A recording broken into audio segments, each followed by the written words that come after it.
Dear guests, good afternoon. My name is Uliana Chromyak, and I'm the Executive Director of Ukraine House Davos. On behalf of the organizing committee, it is my great pleasure to welcome all of you today. Our next panel is called Ukraine 2024, Resilience Today, Driving Rebuilding Tomorrow. And I have an honor, the moderator of the panel, Lena Kozharny, founding partner and CEO, Horizon Capital. Welcome.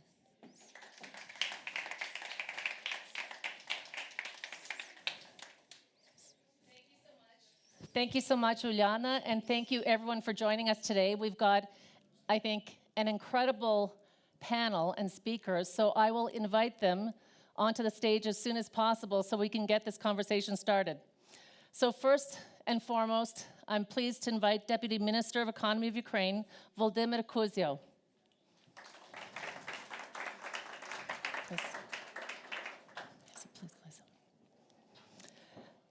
Next, I've got TERESA CARLSON, Investor and Advisor General Catalyst.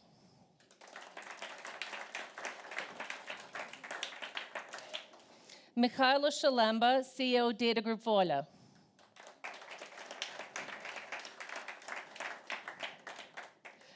Anna Bilovantseva, co-founder Esper Bionics. And she has her Esper hand with her. And Anna has her Esper hand with her, which you will recognize as the hand, one of the best inventions of 2022 on the cover of Time. And John PATTON, founding partner. And John PATTON, founding partner, head of EMEA in Asia, ARGENTEM Creek Partners.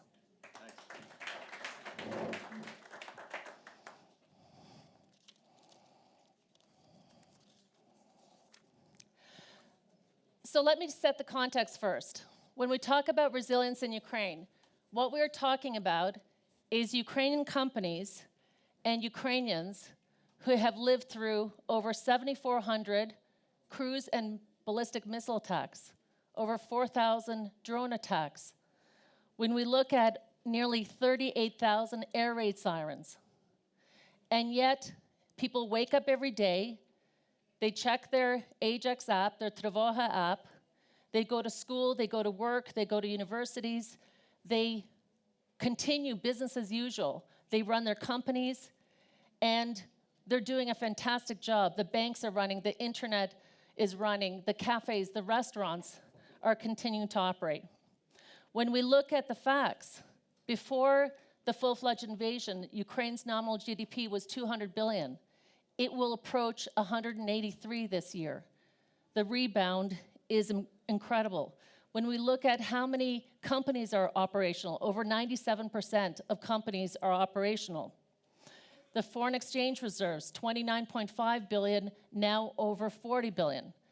And as chair of the board of American Chamber of Commerce, when we surveyed our members in December, we saw that 88% had retained their employees or increased their employees. 87% had hit their sales targets or increased their sales targets. And 91% had met their investment plan or exceeded it. So what we want to cover today is the resilience on the ground, the fact that the recovery has already started, and what the plans are for the future. So I'm going to start with you, Deputy Minister of Economy. I'd like you to set the context from the government standpoint. What is driving this resilience? How is the private sector contributing to Ukraine's ability to defend its sovereignty and territorial integrity? Yeah, thank you so much, Lena. I'm happy to be here and welcome everyone. I'll start probably and provide a bit color as the background and context. And I would say that the key drivers of the Ukraine resilience have been evolving in the course of time for the last years. For instance, in 2022, I would say it was bravery. Last year, I would call it the adaptability. And I believe that in this year, in 2024, we would call it like daring, but daring on the ground, meaning that um, uh, um, ambition, sense of innovation and motivation for keeping on track businesses and quick recovery. In the business realm, Ukrainian enterprises are navigating uncharted waters. And we are aware of that it would be the easiest year. But you know, despite the shade of the war, the economy, you know, comparing to 2024, 2022, when the economy was shrinking down by around 30%, last year we had a plus 5% growth year to year, right?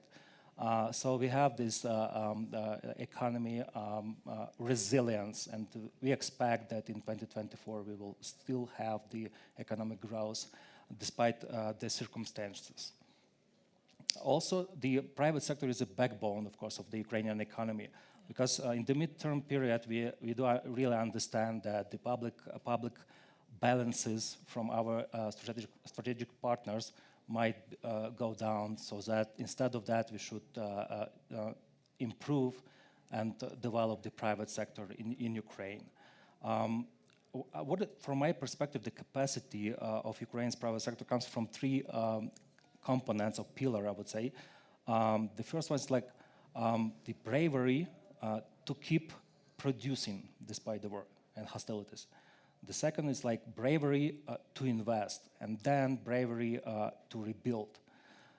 For instance, for our foreign friends who are not familiar, you might heard about Nikopol, the city 50 kilometers southwest to Zaporizhia. And Nikopol is daily exposed to shelling from Russian soldiers stationed nearby, and more than half of the pre-war population of Nikopol have left.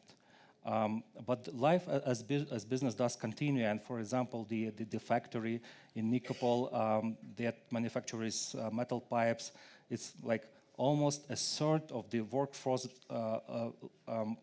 you know, lost during last year, but still retains 2,000 employees, and who are working around the clock despite the dangers of the hostilities and uncertainties.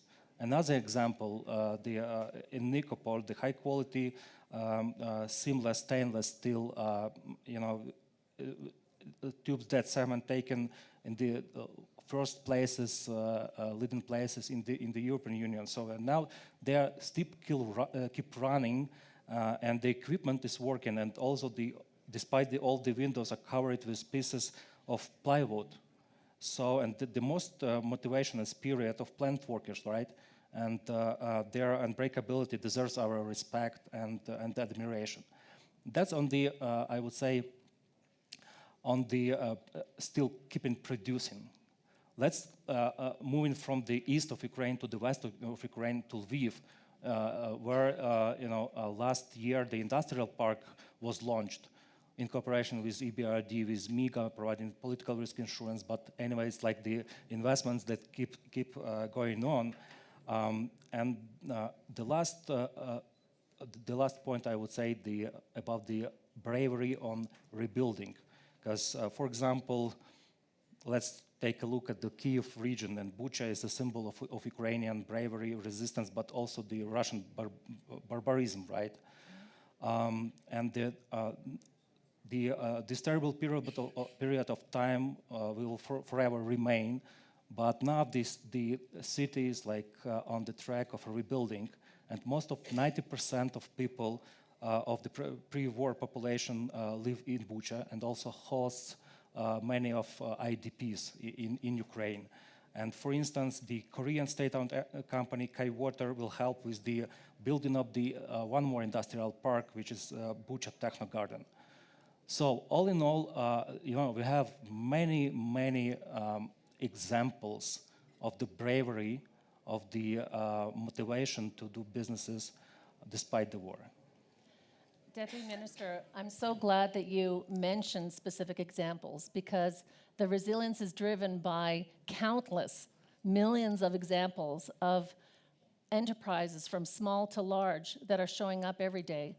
And we wanted to bring together people on this panel, both from SMEs, but also large corporates, investors. And one thing that everyone that keeps saying that we here in Ukraine is that it's a patriotic duty to pay taxes. It's a patriotic duty to contribute. We've been looking at, 60% of Ukraine's budget is spent on military and security, and 60% of the budget is paid for by taxes.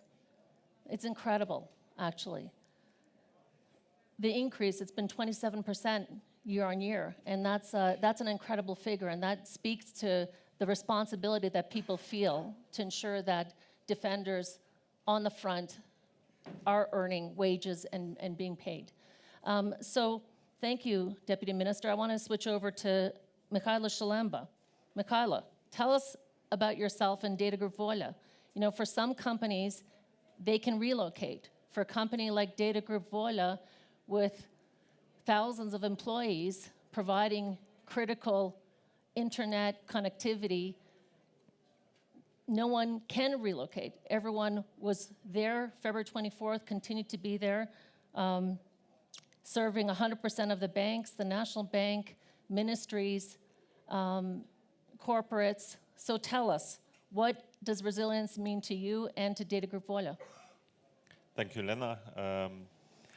I think resilience has become our way of serving Ukraine.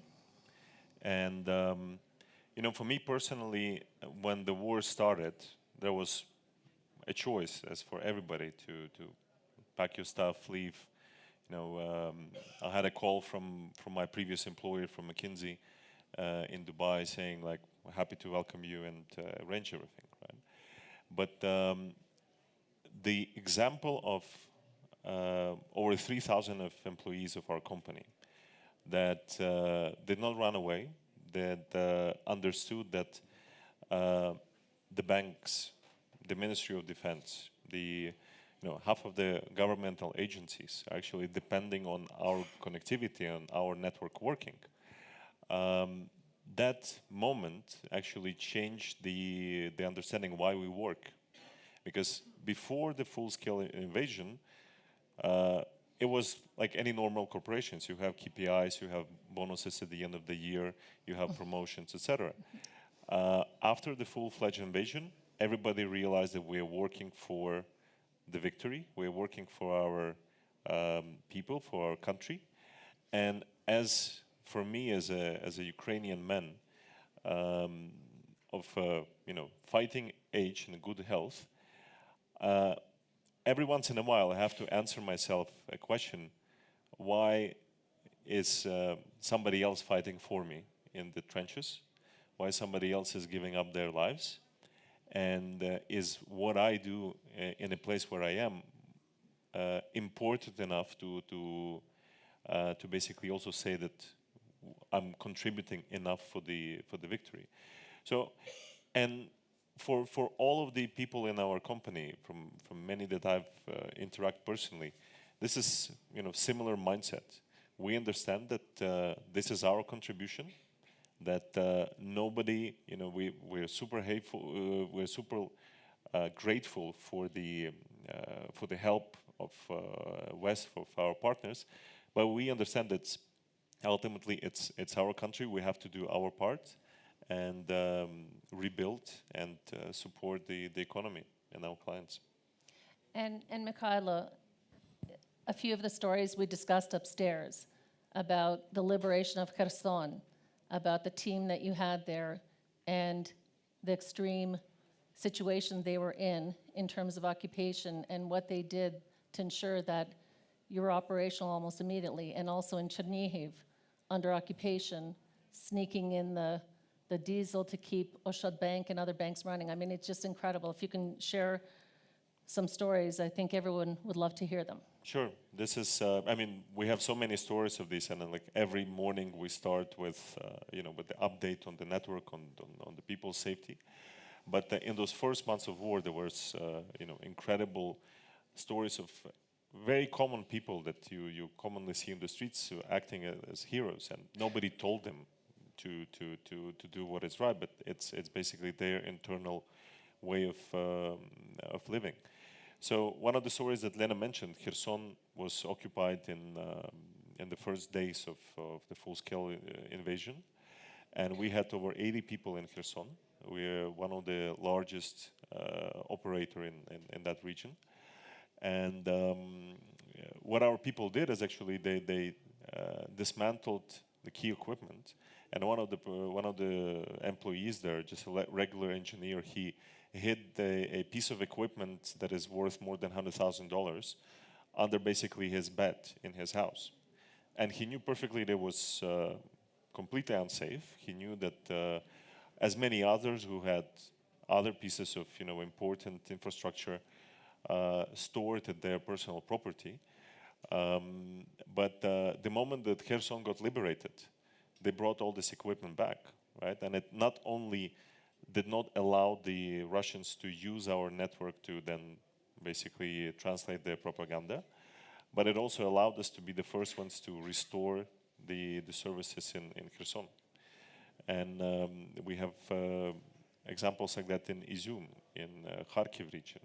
We have Chernihiv, which is also a great example when the city was under constant shelling. There was no electricity, no water, no infrastructure, but people had to rely somehow on the banking system working, right, to keep the economy even under these conditions running.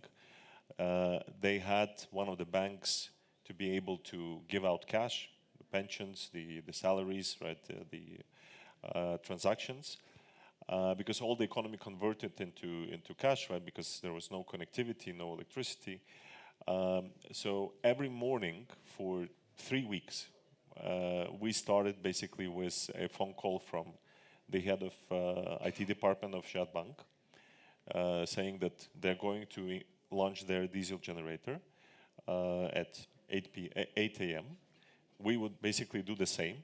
The problem was we did not have connectivity with our staff, so we were waiting for them to launch their diesel generator, charge their phones, connect to the satellite connectivity that we had there or to our network, and then basically power up the bank.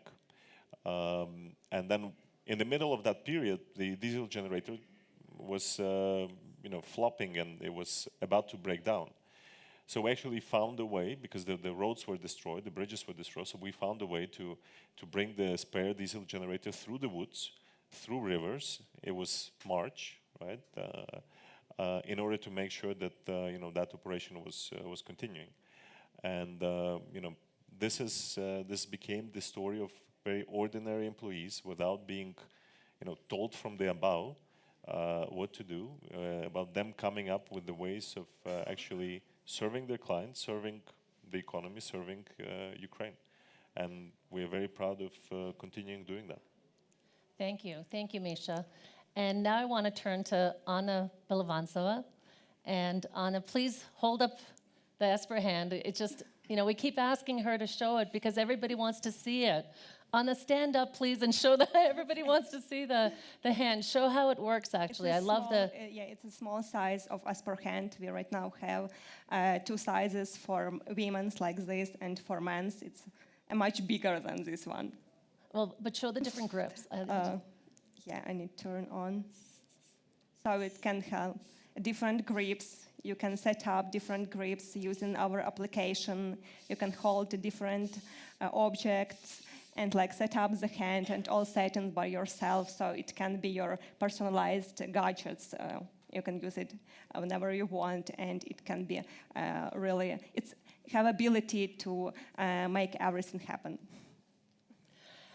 So Anna, tell us about Esper Bionics, and we wanted to invite Esper as a small business in Ukraine, as a company where they could have left the country, they could be manufacturing anywhere in the world. They are choosing to remain in Ukraine, to manufacture and assemble in Ukraine, to have 75% of their personnel in Ukraine. Anna, please tell us your story. Thank you, Lena. So Esper Bionics is an engineering company. We are developing technologies for human augmentations, for people to live longer and to have extra abilities. Our flagship product is robotic bionic hand for people who don't have hands. And it has ability to learn user behavior and to become personalized gadgets for our user. But Asper is not only about prosthetics. We are building the whole bionic ecosystem, like wearable devices, prostheses, exoskeletons, also controllers for wearable devices as in-surface sensors to make control more convenient for our users, and also like a database of users of big wearables devices. So we gain data, body data from our users to be able to make their user experience better. And we started Asper 4 years ago in Kyiv, Ukraine. And then we understand that we are building an international company with a focus on the United States market. And 2 years ago, when the war had started, the core of our team were in Berlin, Germany. We came to Berlin a day before the war had started. We just had a meeting with our partners there. And it was really a coincidence that we leave a country 1 day before the war had started. And we had a choice to stay by the core of our team in Berlin, Germany, and developing our manufacturing there, or to move, for example, to United States, or to come back to Ukraine. And we understand that Ukraine will have a great need of prosthetic devices in the several next year. And we are the company #1 which can help all these people. So we made our choice and we came back to Ukraine and start scaling up our manufacturing facilities, scaling up our assembly line to be able to meet this demand for our product in Ukraine. And these were hard 2 years for our company, for our team. We passed 2 relocations of our R&D facilities in Ukraine. And we learned how to work in blackouts and how still be able to manufacture these hands and made installations. And we learned how to work in war conditions and keep our team, our families safe. And I think it made us more strong and more resilient as a team and as a company. Of course, we also have great achievements during the last 2 years. As Lena mentioned, our product was on the cover of Time magazine, represented a list of 200 best inventions of a 2022 year. And it was the first time, I think, in a time when the Time magazine just put one exact product on their cover to represent this list.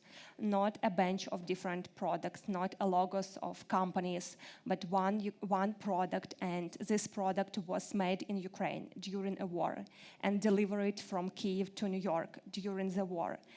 And it was a great achievement for our company, and it gave us like understanding that we are going in the right way.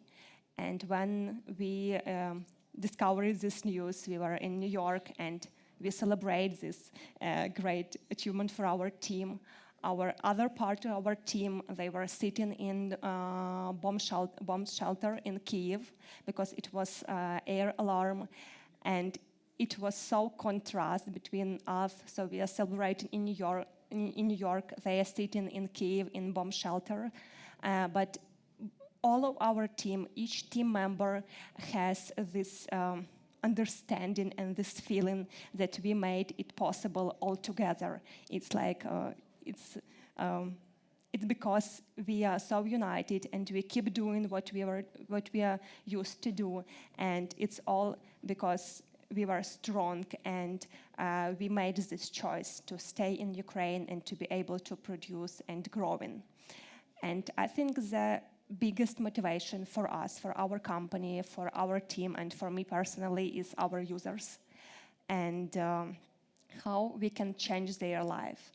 And a lot of our users, they decided to come back to a front line with prosthesis. So I think we are only one company, prosthetic company in the world, which products using in the front line by soldiers in duty. And these people, they really want to come back. They really want to be able doing what they used to do before.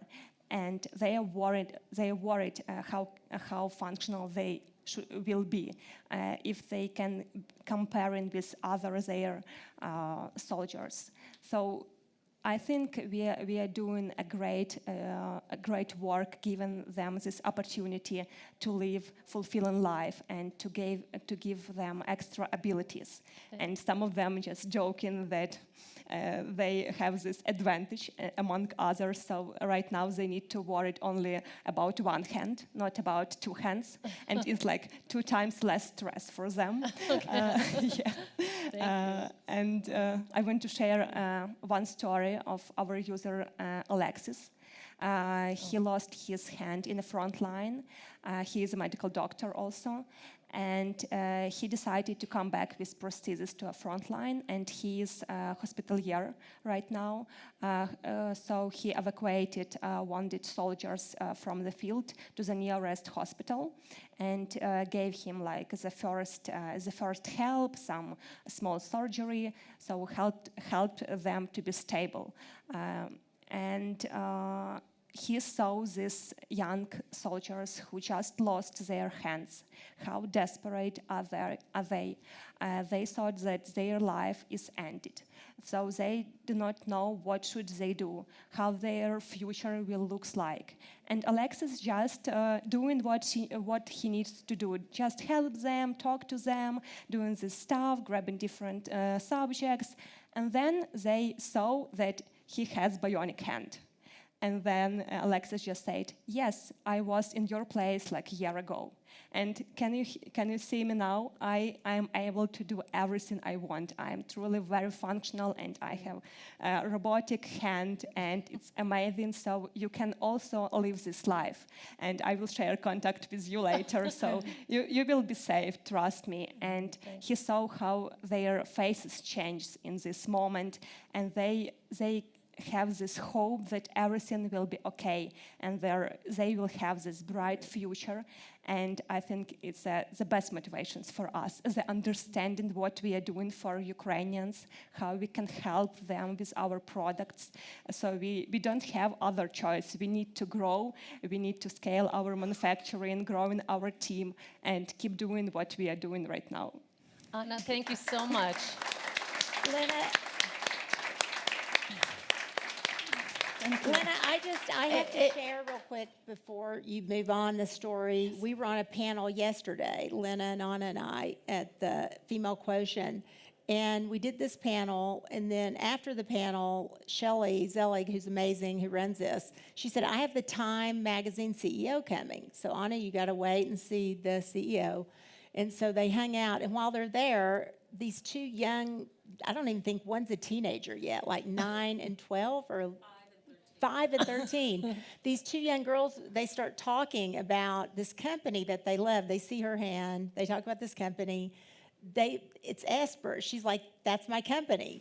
And they're vloggers. They basically blog on bionics. And long story, they all go up, meet the Time CEO, do a little video. And I think the Time CEO is going to make them, they have like Time kids. And she's going to let them now talk. So they're all going to do a new story about Anna and Esper Bionics. So I just thought that was so cool that everything came together, and these 2 young girls who are following her in the company said, no, that's my favorite company. Thank you so much, Teresa. That's such a story, and it's so inspiring because it's not only about facts, figures, economic resilience, it's about saving lives. Yes. And I do want to acknowledge Yaroslava Johnson, my fellow co-organizer, who saw the spark in Anna's eyes and Dima's eyes and wanted to back them. You know, there's a 700-long person waiting list for this hand, 140 defenders. And Western S Enterprise Fund gave a $500,000 grant for 70 hands and is also backing them with an investment. So thank you so much. Thank you, Slava Johnson. Thank you. It's really important for the country and for Esper and for these brave defenders like Alexis. John, let's switch over to you, to Argentum Creek. You've been investing and operating in Ukraine for many years, all across the country, in some of the largest, most high-profile projects, and share with us what Ukraine's economic resilience means to Argentum Creek and your belief that the rebuilding, revitalization, recovery has already started. Yeah, first of all, thank you very much for the invitation for the panel. I'm pleased to be here. It's really an honor to be on a panel with such tremendous people who are in Ukraine, actively making a huge difference on a day-to-day basis. I'm from London, Mikhail, I often think about what else we can do, and I think we'll talk about some of that here. But it's an honor, and we appreciate all that all of you do in Ukraine for us. Argentum, as Elena said, Argentum is a global emerging markets special situations fund. We've been a very active investor in Ukraine over the last 6 years. We've probably invested 600-odd million in different projects, so significant, reasonably significant. For us, special situations usually means we partner with management teams to find solutions to problems. Sometimes it's turnarounds. In the past, it's included restructurings. Sometimes it's direct investments for companies that don't have access to capital. We do deep due diligence, and then we take an activist approach to try and help companies with governance questions, improve their governance, with investing in capital at times, and in sourcing new capital, and then ultimately in finding the appropriate long-term owners if that's the right course of action. So for us, as I mentioned, I live in London, so I don't have day-to-day experience in Ukraine the way, with air raid sirens and with fixing, having employees with things under their beds in Kherson. I mean, there's some, but I think what from afar, what you can see in Ukraine is thousands and thousands of acts, small, some large, some seemingly innocent, but really significant acts like the piece of kit under the bed. I mean, it's people putting themselves in danger at different times and over the last 2 years to really make a difference because they felt it was the right thing to do. And so I think it's certainly something to support, but at the same time, when we think about what's coming next, and we certainly see the signs of recovery happening in certain parts of the country, we also, and I think it's important to say, you at the outset said that there have been how many thousands of air raid sirens and missiles? Right, but a significant portion of the country has never seen a missile. And I think it's really important to understand, and Crispin is the man here who has a system that he's worked on with the government. It's really important to understand that a huge portion of the country is not at the front line.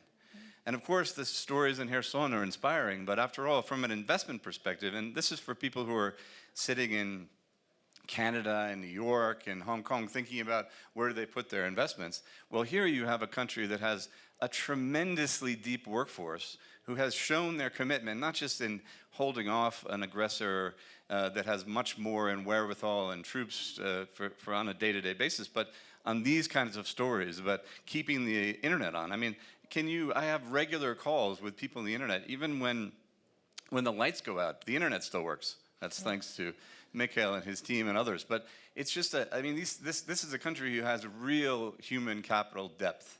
And that's, first of all, important. But secondly, it's not a country that is as risky as we all say. I mean, frankly, even the way you started it with air raid sirens and missiles, yes, there's been some terrible things that have happened in Ukraine. And yes, things are still terrible in certain places. But I think the point to make that's really fundamental is that in a significant portion of the country, there are great businesses with real people who are producing real things.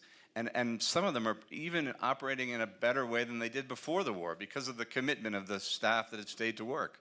So I think that's an important question because we need to talk about risk in a different way. We need not, and again, I point to Crispin, who's at Marsh and thinking about risk all the time. But when we talked 6 months ago about the fact that on all of the websites in the US, the State Department and the FCDO, they all say, do not travel to Ukraine because it's too risky. But actually, since most of the country's never seen a missile, that's silly in a way. And so I think we need to address some of those things on our side, but we also need to realize as investors that there are real opportunities and the human capital is almost unsurpassed. And I think that's a key point. Now, I just make one more point about our experience of good and bad. So we have an investment in Odessa where the owners decided to use the war to commit fraud and steal inventory. And exactly what's happened is still to be determined, but a significant financial problem happened. And we ultimately took the decision to enforce over that asset because we have investors and we have to protect their rights. But I think the key point is, while it's not perfect, it's not from point A to B, the system in Ukraine is still not perfect, but the system does work. We have a tremendous group of lawyers, of advisors, of partners who are in Kyiv, in Lviv, in Odessa, working with us to secure those assets, to make sure that no more of this bad behavior happens. We have external advisors who know the sector and know how to structure things working with us. And at the end of the day, not everything is going to go right in Ukraine or anywhere else for that matter. But at the bottom line for us is that even in a war, even when most people will ask the first question, they know nothing about Ukraine, will ask you, what about the corruption?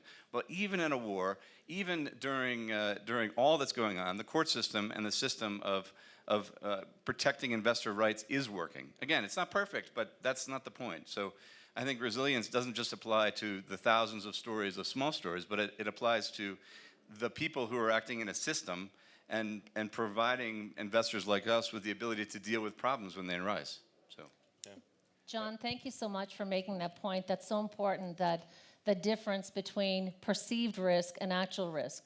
We discussed that during our rare earth minerals panel, and we also talked about the opportunities in Ukraine, which I do have to mention that, you know, a number that jumped out at me, the rare earth mineral opportunity is a 4 to 12 trillion opportunity. The country feeds 400 million people. The fact that the ag sector, that despite the grain corridor deal stopping, you only saw a 7% drop, 14% and then a 7% drop year on year in terms of the food and ag exports. You still had a country that exported 24 billion worth of product. It's just incredible. So I fully agree with you. We see it in our portfolio. We see it with companies growing 30% plus a year. And that ultimately has enabled us to raise the fund because everyone has seen the resilience and has seen the growth and has seen that the actual risk is significantly less than what you would think. Lena, if I may add just Sure. to John's point. I mean, if you go to Kyiv, and I encourage all of you to come and visit Kyiv, I mean, you will probably spend an hour of your day in traffic jams. There are more people in Kyiv now than you know, it seemed to be before the war. Everything's working, everything's lively. People adjusted, and it's amazing. Even when there is an air raid siren, you know how much time you have to get to the shelter.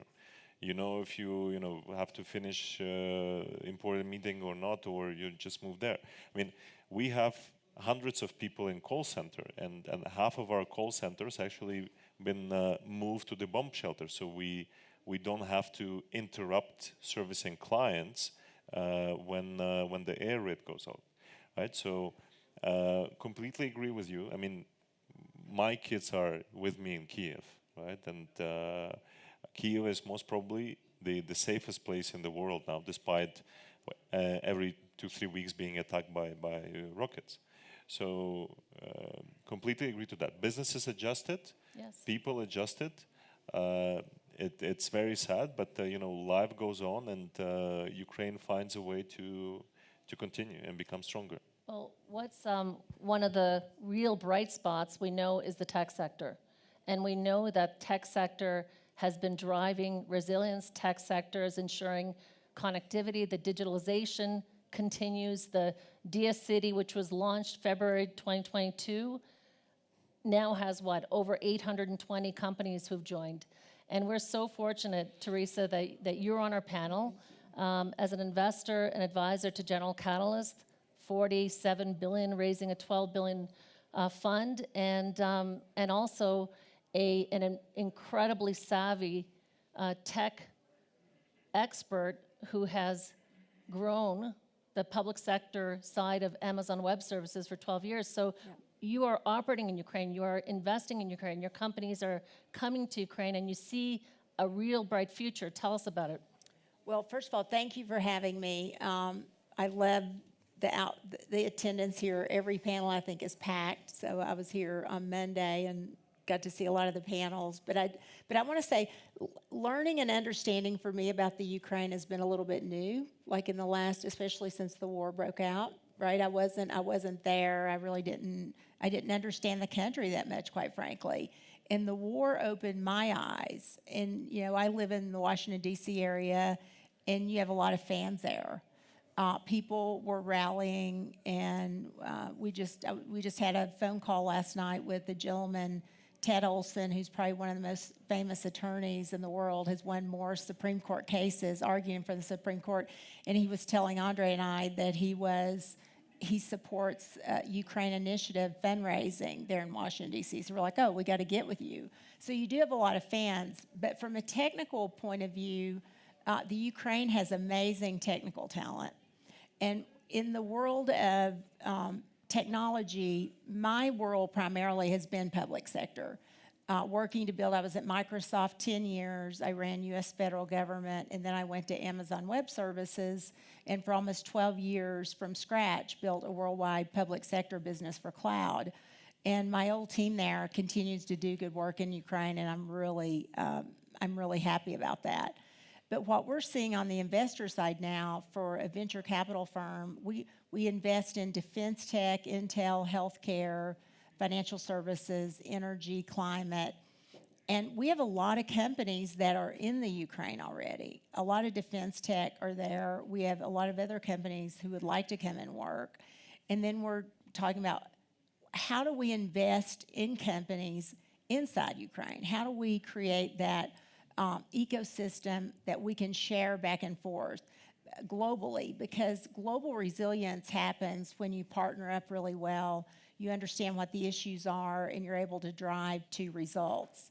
And I'll give an example of a company that we've invested in called HealthSing. And just to set the stage for a minute, in 2010, there weren't really any such thing as a GovTech, EdTech, health. That was kind of the connotation of very digitally based startup companies running on cloud computing that could move really fast. And now you see thousands and thousands of companies. Anna's a great example of just being able to develop their technology and move very fast. And so in the US, you saw very slowly, because you could use cloud, new defense and intel companies like Palantir. Most of you know who that company is. Mm-hmm. They're kind of a famous one. Now you might have heard of Anduril. They're another kind of startup. And you never heard of these companies. And why now have they, now there's hundreds, thousands starting to come on the scene. But in Europe, you never really heard about startup defense tech. And HealthSing is really the first true startup defense tech. They're based out of Germany, but they work with Germany, the UK, France, and the Ukraine. And the thing that they do that I think is very interesting, they war game everything. So if anybody's a gamer, and one of their founders was a gamer, he sold 2 or 3 gaming companies, but they've made working in the war, because look at who our soldiers are today. They're young, they're digital natives by far. Everything they do, they're used to smart devices. So we have to now take war to the next level. HealthSing puts sensors on everything. They pull that data in, and in real time, in a situation center, they can war game what's happening, what's going on with the war. And the military warfighters on the ground then can act in real time. Because when you're fighting a war, 10 minutes later doesn't help you. You need to be thinking now or projecting what could happen. And if you can game out the warring situation, then in real time, you can start figuring out what's the bad guy trying to do. Notice I name them bad guys, not bad gals. I just want to say that out loud. But you can predict. You can begin to have those predictions. Then you can take that data, those sensors, apply real-time large language algorithms, and really understand what's happening. And I just want to say, this is unbelievably game-changing for warfighters. So where we are is we need to get more companies, and we've got to cross-share that information. And what I'll say to you is there's no time like the present. We can't wait. We've got to be doing that faster. We've got to make sure that we're information sharing, we're getting the data out to the right companies. Because look, companies that have been around a long time, large system integrators, they're amazing and you can't do without them. But you also need small, agile, the ability to move very fast and quickly. The new technology of today, cloud and AI, allows us to do that. And then you have startups that are thinking through these problems. And the more we share and get inside the Ukraine, and so one of the things I'm excited about is an AI fusion center that I know is being created right now for companies to come inside of the Ukraine. We bring our technical talent inside the Ukraine and be able to, in real time, talk to the individuals, assess the war fighting, what's going on. And let me just say, I've said this a couple of times, who would have thought we would have had a war day to day being fought with drones, even 5 years ago? Would we have thought about that? No way. I was at Amazon when we were talking about delivering packages, and we couldn't even get drones cleared in most countries. So the idea that we're war fighting with drones and how we've enabled them is the next level. So I'm super excited. I think there's lots of opportunity. And to your point, Lena, you know, all these investments, I'm talking more right now about defense tech, but there's others, healthcare, financial services, energy, climate. Like you said, it's such a rich country with all kinds of rare earth minerals there that we've got to take advantage of now for the Ukraine, not wait. You don't want to wait for these things after the war. You got to keep moving. And I think all these stories are about you're flying the airplane while you're building it. You're not waiting to build that airplane. Teresa, thank you so much. That's, you know, and the tech sector, you've given us some vivid examples. I mean, this is a sector that's a hard currency lifeline for the country. This is a sector that's approaching $8 billion from, you know, when we started investing, 110 million. I mean, it's amazing and really powering the economy. We could go on for a long time. There's so much that everybody wants to say, but what I'd like to do now, John, starting with you, and then Deputy Minister, and just go down the line, very shortly and succinctly, what are you most excited about in terms of the recovery, revitalization, rebuilding? What really, when you look at that vision of you and Argentum in Ukraine, what really gets you excited? Well, I mean, I like investing in companies, so the deal flow and the pipeline we have that we're developing, and the effort we have to try and build some momentum around attracting additional investors. I mean, I think people are beginning to get the message. It requires that we work together with insurance and with other products and with governments. It has to be a bit of a public-private partnership at the moment because it's the moment we're in.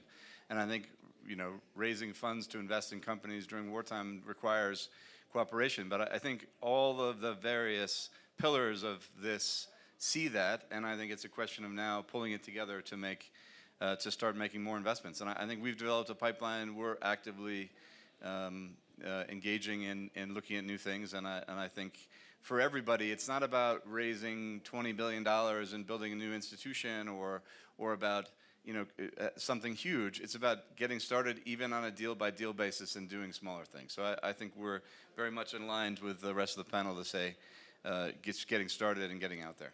Well, that's a very good point because, you know, project by project, when you break it down that way, you can finance a project today. Yeah.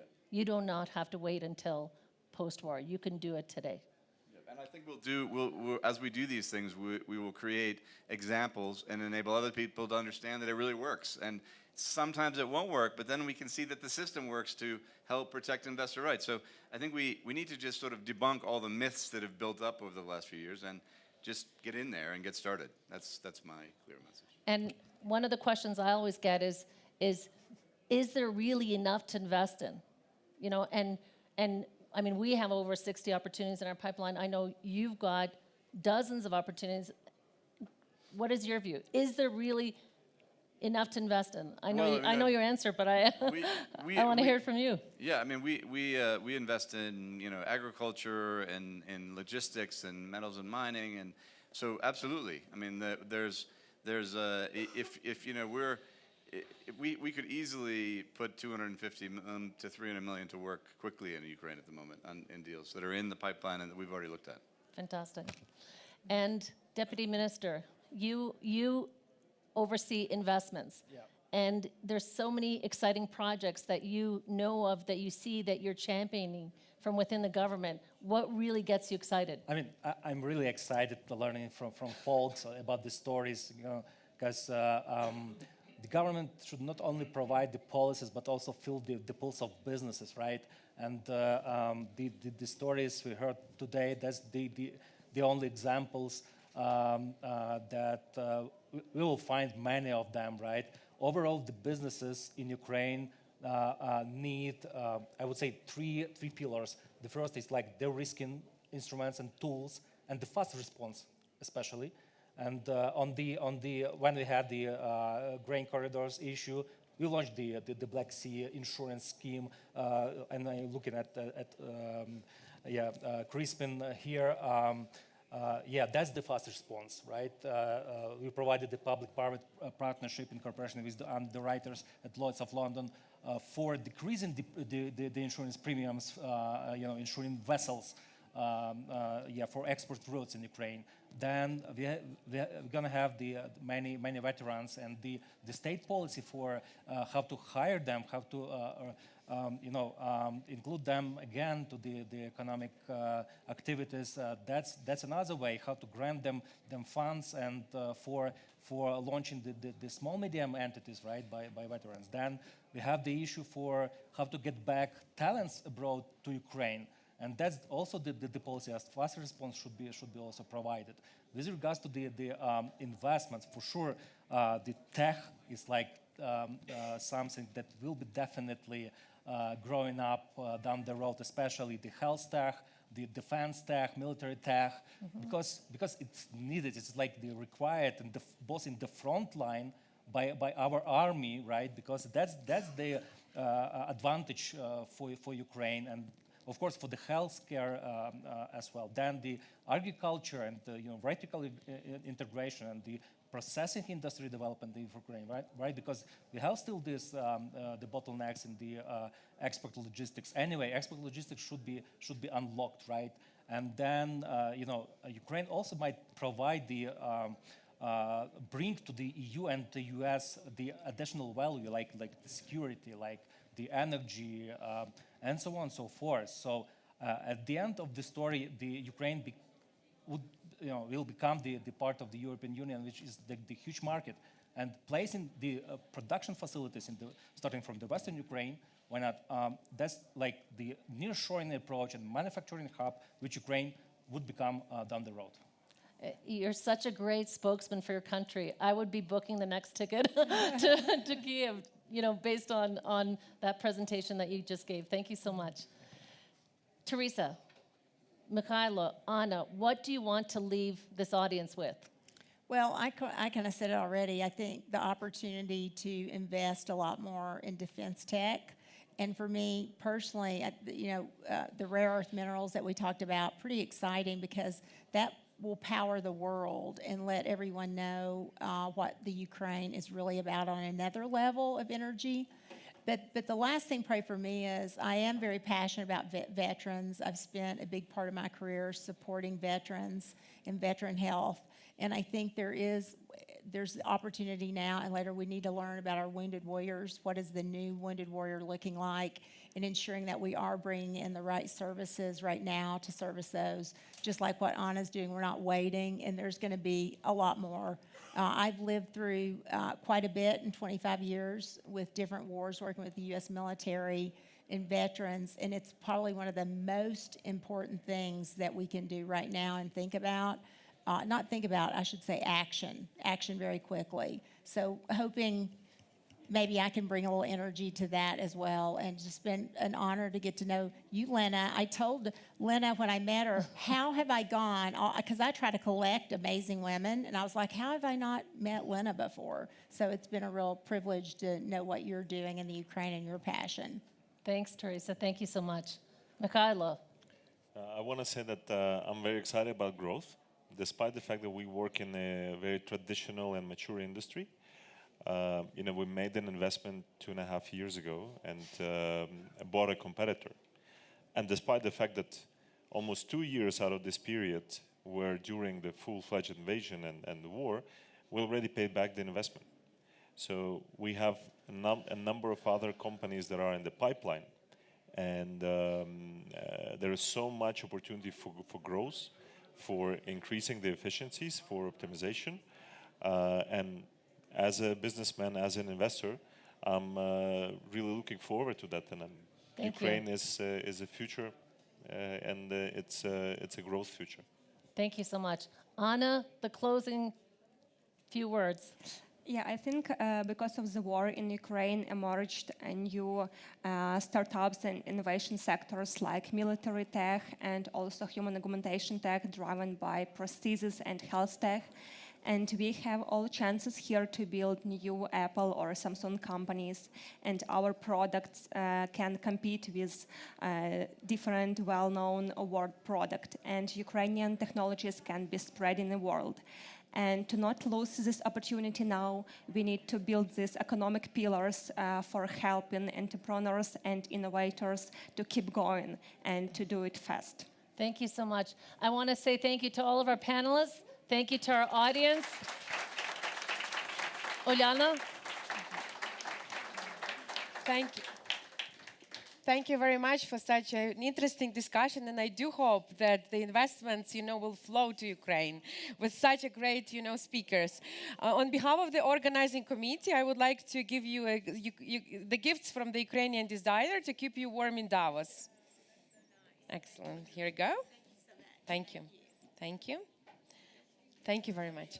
Our next panel, dear guests, our next panel will start at 2:30. It will be on the investment opportunities. So please stay tuned. Don't go far and join us for the next panel. Thank you.